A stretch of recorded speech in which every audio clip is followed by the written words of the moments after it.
है बच्चों, तो स्वागत है physics academy by DP sir में।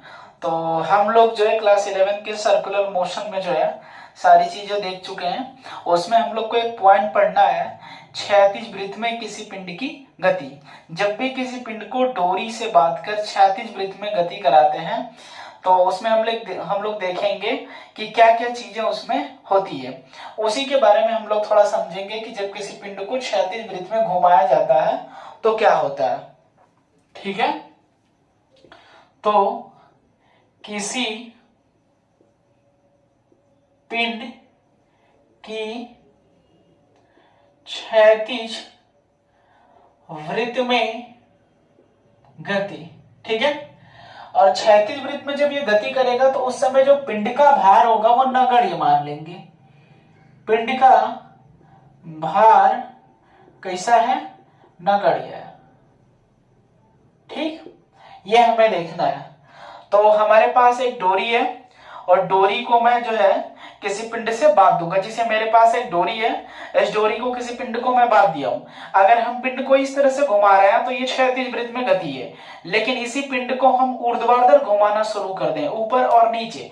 ऊपर और नीचे का मतलब इस तरह से घुमाना शुरू कर दें तो ये कौन सी गति हो जाएगी? ऊर्ध्ववृत्त में गति हो जाएगी। हम लोग को कौन सी गति पढ़ना है? पिंड किस स्थिति में है? क्षैतिज वृत्त में गति कर रहा है। तो हम डोरी को अपने हाथ के किसी एक पॉइंट से पकड़े हुए, तो इसको बोलते हैं आलंब। ठीक है, और डोरी इस तरह से गति कर रही है और घूम रही है। तो ये जो सर्कुलर बना रही है, वृत्तीय पथ बना रही है, कौन से वृत्तीय पथ है? क्षैतिज वृत्तीय पथ है। तो हम लोग मान लेंगे कि एक डोरी है और उसको कहीं दृढ़ आधार से बांधकर छोड़ दिया गया है। ठीक है, यहां से। और ये जो है डोरी की कौन सी स्थिति है?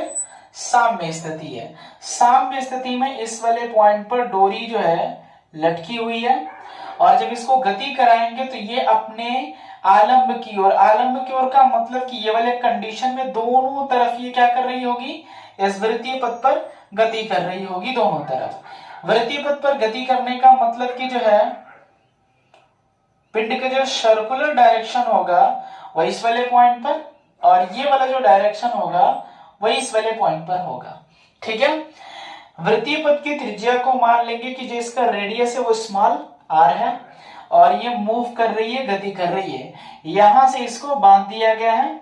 जो पिंड मूव कर रही है, गति कर रही है, उसका द्रव्यमान हम कितना मान लेते हैं? यम मान लेते हैं। ठीक है, चलिए। तो रेडियस जब उधर आ रहे तो इधर भी रेडियस आर होगा। ठीक है, इसको हम इस यहां से मिला दिए हैं। चलिए, ये डोरी की लंबाई मान लेते हैं कि डोरी की लंबाई कितनी? स्मॉल एल है। तो यहां भी डोरी की लंबाई एल होगी और ये भी डोरी की लंबाई कितनी होगी? एल होगी।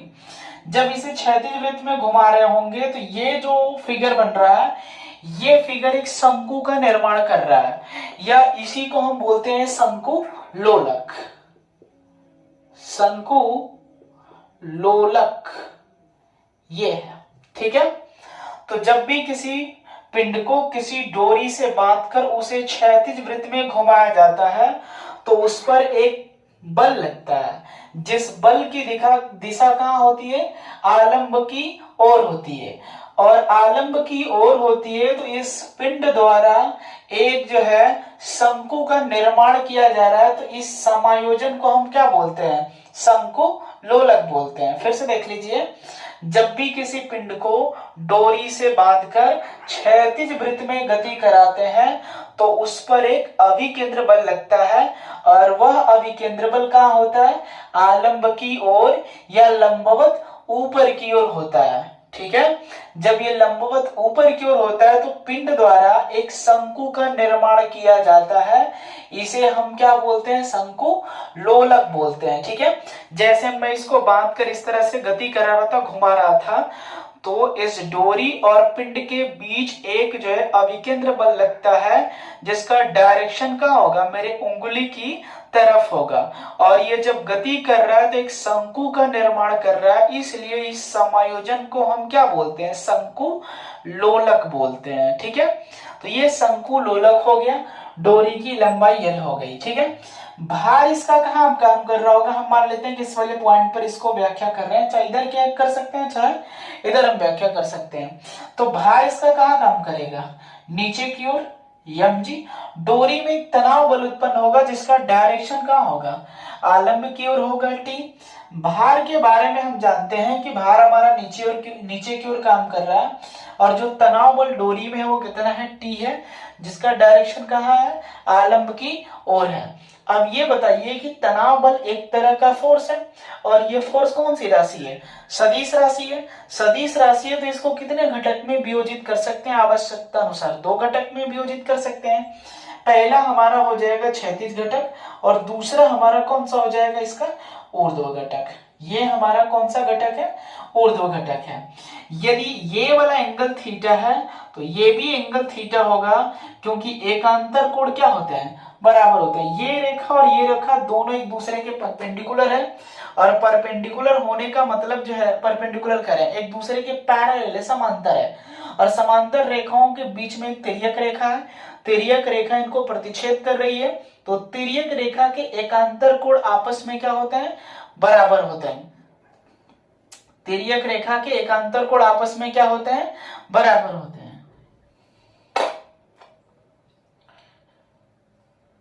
ठीक है, चलिए, ये दोनों की दोनों रेखाएं एक दूसरे के समांतर हैं। जब ये रेखाएं एक दूसरे के समांतर होंगी, चलिए, ये दोनों की दोनों रेखाएं एक दूसरे के कैसी हैं, समांतर है। जब दोनों की दोनों रेखाएं एक दूसरे के समांतर होंगी तो इनके बीच कोई तिर्यक रेखा आएगी, तो तिर्यक रेखा जो है इनको प्रतिच्छेद कर रही है, और तिर्यक रेखा के एकांतर कोण आपस में क्या होते हैं, बराबर होते हैं। मतलब कि ये थीटा तो ये वाला भी थीटा हो गया। अब जिस घटक के साथ थीटा लग गया उसको हम क्या लिखते हैं, टी कॉस थीटा, और जिस घटक के साथ थीटा नहीं लगा उसको क्या लिखेंगे, टी साइन थीटा।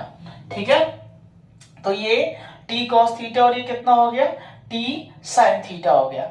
मान लेंगे कि हमारे पास, इसको थोड़ा सा लिख लेते हैं, माना यम द्रव्यमान की वस्तु एल लंबाई की डोरी से बधी है। ठीक है, लिखेंगे पिंड को क्षैतिज वृत्त में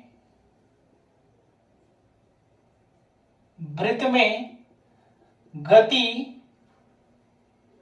कराया जाता है। किस वृत्त में गति कर रही है, क्षैतिज वृत्त में गति कर रही है, और क्षैतिज वृत्त में गति कर रही है तो पिंड पर एक बिंदु P पर एक भार कहाँ काम कर रहा है, नीचे की ओर, और दूसरा भार कहाँ काम, दूसरा जो फोर्स लग रहा है वो कहाँ लग रहा है, ऊपर की ओर। यदि t cos थीटा का मान ज्यादा हो जाए तो पिंड का डायरेक्शन कहाँ हो जाएगा, ऊपर की ओर। अगर भार का जो है मान ज्यादा हो जाएगा तो ये कहाँ चलाएगा, नीचे। लेकिन पिंड इस कंडीशन में होने का मतलब कि टी कॉस थीटा और mg दोनों आपस में इक्वल होंगे, मतलब दोनों के जो परिणामी बल होंगे वो कितना होंगे, 0 होंगे। ठीक है, तो हम लिख सकते हैं कि डोरी में उत्पन्न तनाव बल को 2 घटक में वियोजित किया गया है।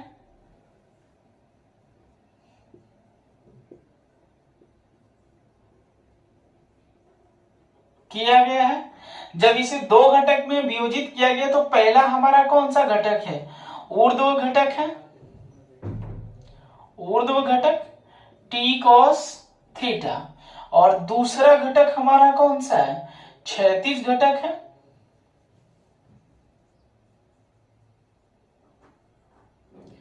T sine theta.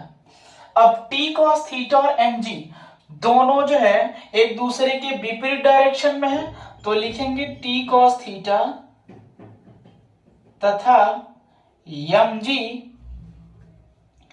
संतुलन में है। जब ये संतुलन में होंगे तो T cos theta minus m g is equal to कितना हो गया 0। ठीक है, या हम ये भी लिख सकते हैं कि T cos theta is equal to किसके एम जी के समीकरण नंबर कितना हो गया 1 हो गया। इसके बाद हम देख रहे हैं कि टी साइन थीटा किधर लग रहा है सेंटर की ओर।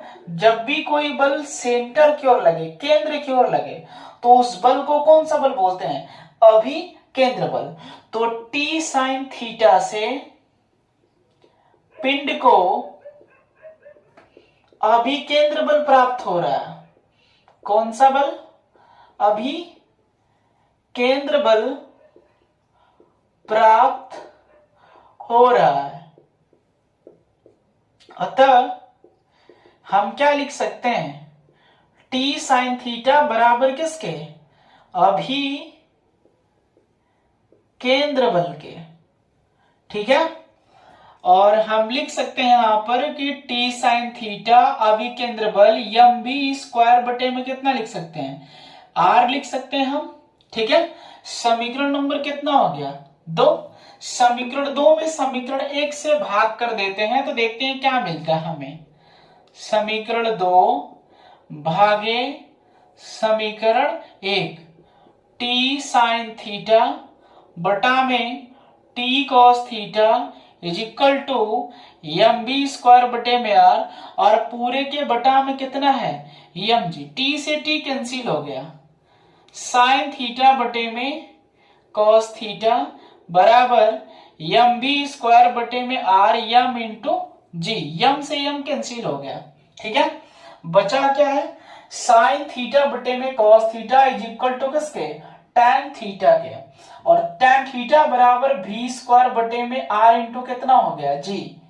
ये हमारा जो है tan थीटा का एक फार्मूला मिला है v स्क्वायर बटे में r जी। इसकी सहायता से हम वस्तु के वेग को ज्ञात कर सकते हैं कि जब वो किसी क्षैतिज वृत्त में गति कर रहा होगा तो किस वेलोसिटी से गति कर रहा है। इसको ज्ञात करने के लिए हमें एंगल और क्या पता होना चाहिए रेडियस। तो हम v के मान को आसानी से ज्ञात कर सकते हैं। ठीक है, थोड़ा सा हम लोग और आगे इसमें देखेंगे कि और भी चीजें क्या है। तो एक जगह आप इसको जो है स्क्रीनशॉट ले लीजिएगा और हम अब आगे इसमें चलते हैं। चलिए,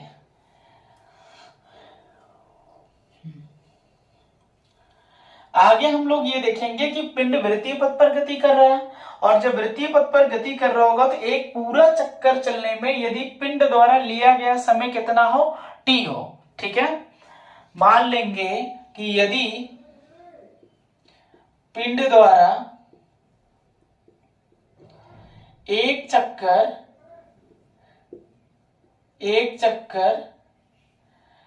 गति करने में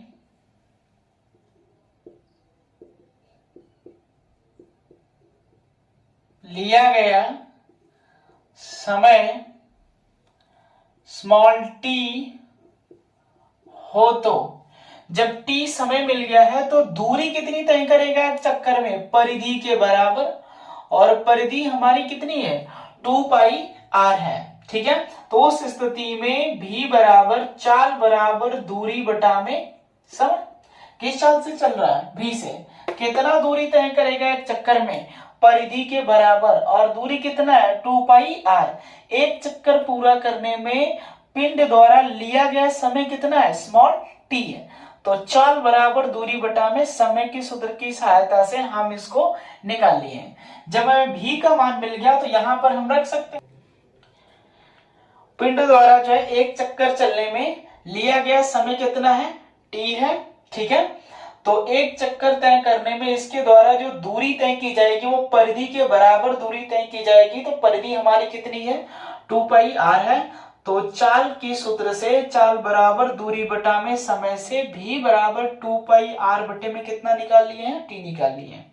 ठीक है, चलिए, हमें r का मान पता नहीं है फिक्स की r का मान कितना है, तो इसके मान को ज्ञात करने के लिए हमें एक त्रिभुज ये दिखाई दे रहा है। कौन सा त्रिभुज समकोण त्रिभुज। तो लिख सकते हैं हम यहाँ पर कौन सा त्रिभुज समकोण त्रिभुज AOP में। ठीक है, साइन फार्मूला लगाएंगे, साइन थीटा बराबर लंब बटा में कितना होता है कर्ण। तो लंब हमारा ओपी, 90 अंश के सामने वाली भुजा हो गई कर्ण, तो ये हो गई एपी। साइन थीटा बराबर आर बटा में एल, तो आर बराबर कितना हो गया, एल साइन थीटा। ये हमारा किसका मान है, आर का मान है। जब आर का मान पता हो गया, भी का मान हम जानते हैं, तो भी का मान उठाकर इस समीकरण में क्या कर देंगे, हम रख देंगे। ठीक है, तो इधर लाइन को मैं मिटा देता हूं, देखते हैं हमें क्या प्राप्त होता है। यहां पर tan थीटा बराबर भी के जगह पर कितना रखेंगे, 2 पाई आर बटा में टी का होल स्क्वायर, और नीचे कितना लिखा है, आर इंटू जी लिखा हुआ है। तो हम इसको लिख सकते हैं साइन थीटा बटे में कॉस थीटा। एक लाइन में बढ़ा देता हूं इसको, 2 पाई आर को हम लिख सकते हैं 4 पाई स्क्वायर आर स्क्वायर बटा में टी स्क्वायर, और इसका इसमें गुणा करेंगे तो आर इंटू कितना हो जाएगा, जी हो जाएगा। ठीक है, एक आर से एक आर हमारा कैंसिल हो गया, साइन थीटा बटे में कितना हो गया, कॉस थीटा बराबर 4 पाई स्क्वायर आर बटे में T square into g. R का मान हम लोग ज्ञात किए यहां पर एल साइन थीटा, तो साइन थीटा बटे में cos theta 4 pi square, r के जगह पर एल कॉस क्या लिख सकते, एल कॉस कह रहे हैं, एल साइन थीटा और बटे में टी स्क्वायर इंटू जी। देखो साइन थीटा से साइन थीटा कैंसिल हो गया, एक बटे में कितना बचा है, कॉस थीटा 4 पाई स्क्वायर, ठीक है, यल, और नीचे टी स्क्वायर इंटू कितना बचा हुआ है, जी बचा हुआ है। ठीक है, चलिए हमें मान किसका चाहिए, टी का। परिक्रमण काल, जब भी कोई पिंड किसी क्षैतिज वृत्त में गति कर रहा है तो एक चक्कर गति करने में उसके द्वारा लिया गया समय कितना हमने लिया था, टी। तो इस टी के मान को ज्ञात कर लेते हैं हम। तो टी का मान हम ज्ञात करेंगे, तो देखिए कितना हो जाएगा टी का मान, तो इसका इधर मल्टीप्लाई करेंगे, इसका इधर मल्टीप्लाई करेंगे, तो टी स्क्वायर इंटू जी बराबर 4 पाई स्क्वायर यल बगल में कॉस थीटा। ठीक है, ये गुणा के रूप में इधर चला जाएगा, किसमें हो जाएगा, भाग के, तो टी स्क्वायर बराबर 4 pi square L cos theta बटा में कितना हो गया, जी। हम दोनों पक्षों का वर्गमूल निकाल लेंगे, तो टी बराबर कितना हो जाएगा, करड़ी में देखिए 4 बाहर हो जाएगा तो 2 पाई भी बाहर हो जाएगा, तो ये पाई हो गया, एल कॉस थीटा बटे में कितना हो गया, जी हो गया। यह पिंड का कौन सा काल है, आवर्त काल है। कब, जब पिंड किसी क्षैतिज वृत्त में गति कर रहा होगा तब। आवर्त काल का मतलब एक पूरा चक्कर जो है गति करने में उसके द्वारा लिया गया समय। ठीक है, यदि हम देखेंगे यहाँ पर कि थीटा का मान कम होगा तो टी का मान बढ़ेगा कि घटेगा। ठीक है, थीटा का मान ज्यादा होगा तब क्या प्रभाव पड़ेगा, तो हम थोड़ा सा इस पॉइंट को देखेंगे यहां पर ध्यान से। चलिए, कॉस के लिए हम जानते हैं कि थीटा का मान अधिक होने पर, अधिक का मतलब ज्यादा, अधिक होने पर, जैसे कॉस 0 अंश का मान कितना होता है, 1, कॉस 30 अंश का मान कितना होता है, करड़ी में 3/2, तो मान धीरे धीरे क्या मिलने लग रहा है, अब कम मिल रहा है। कॉस 60 अंश का मान कितना होगा, ठीक है, एक कॉस 60 अंश का है 45 डिग्री, 1 करड़ी में 2, कॉस 60 अंश का मान कितना होगा, 1/2, और उसी तरह से कॉस 90 डिग्री का मान कितना होगा, 0। तो जब हम थीटा के मान में वृद्धि कर रहे हैं, मतलब ये मान बढ़ रहा है, तो ये वाला मान जो है वो डिक्रीज हो रहा है, घट रहा है। जब ये मान घटेगा कॉस का, तो टी का भी मान घटेगा। ठीक है, आवर्त काल भी क्या होगा, कम होगा। तो थीटा का मान बढ़ाने पर टी का मान क्या होता है, घटता है। ठीक है, तो इस पॉइंट को हम लोग नोट कर लेंगे एक जगह कि थीटा का मान अधिक होने पर टी का मान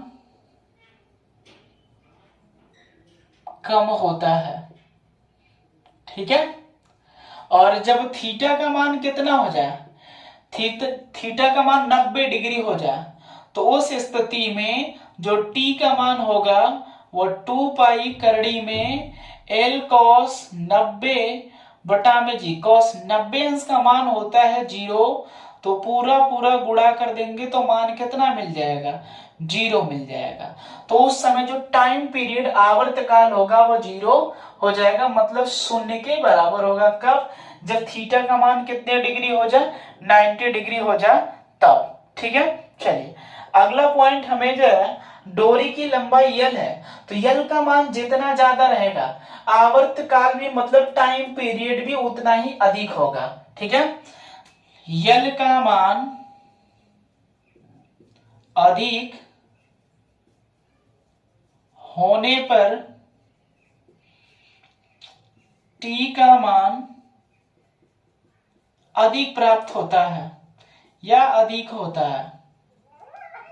ठीक है, तो ये हमारा जो है क्षैतिज वृत्त में पिंड की गति रहा, और क्षैतिज वृत्त में पिंड को गति जो है खत्म हो गई है। इसके बाद हम लोग अब अगला पॉइंट पढ़ेंगे कि जब यही पिंड जो है ऊर्ध्व वृत्त में क्या कर रहा हो, गति कर रहा हो, उस स्थिति में डोरी में तनाव बल, वेलोसिटी, ये सारी चीजें क्या होती हैं, इसके बारे में हम लोग समझेंगे। ठीक है, आज के लिए बस इतना ही है। आई होप आपको समझ में आ गया होगा। ठीक है, आप मेरे चैनल को लाइक कीजिए, सब्सक्राइब कीजिए और शेयर कीजिए। ठीक है, चलिए।